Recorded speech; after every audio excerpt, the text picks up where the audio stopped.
Ketua Umum Partai Umat Ridho Rahmadi mengatakan bahwa partainya akan mengusung politik identitas dalam pemilu 2024. Pernyataan ini disampaikan dalam Rakernas partainya di Jakarta.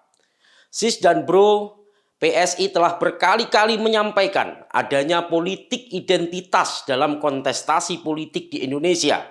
Selama ini tidak semua pihak percaya dengan pernyataan PSI tersebut. Nah, sekarang terbukti bahwa politik identitas itu benar-benar nyata adanya. Well, masing-masing partai punya garis perjuangan sendiri-sendiri. Kita tentu tidak bisa melarang partai lain memilih garis perjuangannya. Tetapi PSI tetap pada pendirian kami, yaitu menolak politik identitas. Setidaknya ada 3 alasan mengapa kami menolak politik identitas.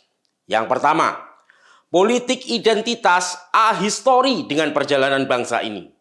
Bangsa kita punya sejarah yang panjang, mulai dari zaman feodal dulu, di mana seseorang yang akan menjadi pemimpin harus memiliki trah atau berasal dari golongan tertentu. 28 Oktober 1928, para pejuang bangsa mengikis perbedaan latar belakang kesukuan maupun keagamaan dalam bingkai Sumpah Pemuda.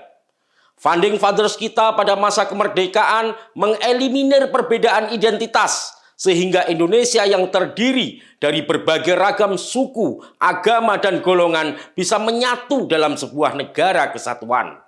Mereka meleburkan ragam identitas suku, etnis, dan agama menjadi satu kesatuan bernama Indonesia. Lalu apa jadinya jika kemudian kita mengkotak-kotakkan lagi bangsa ini berdasarkan suku, etnis, atau golongan masing-masing?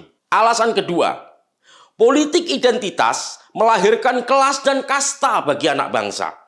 Bagi PSI, politik adalah ruang untuk beradu gagasan tentang bagaimana membangun negara.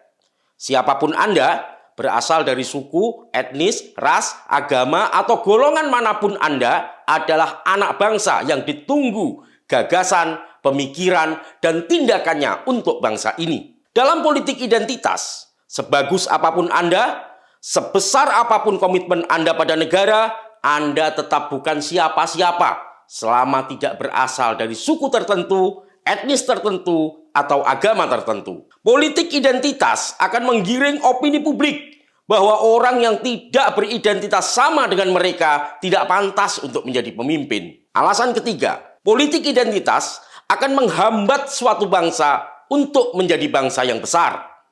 Kita tentu ingat bagaimana negara Afrika Selatan melesat kemajuannya semenjak lepas dari politik apartheid. Kita juga tahu bagaimana terpuruknya negara Rwanda akibat perseteruan suku Tutsi dan Hutu. Masih banyak lagi contoh politik identitas yang menguras energi suatu bangsa sehingga tidak bisa berkembang. Sis dan Bro, bagi PSI, Anda berasal dari suku apa, etnis apa, agama apa, asalkan Anda punya gagasan, pikiran, komitmen, dan tindakan yang baik untuk bangsa ini, ayo sama-sama bangun bangsa. Tolak politik identitas. Salam solidaritas.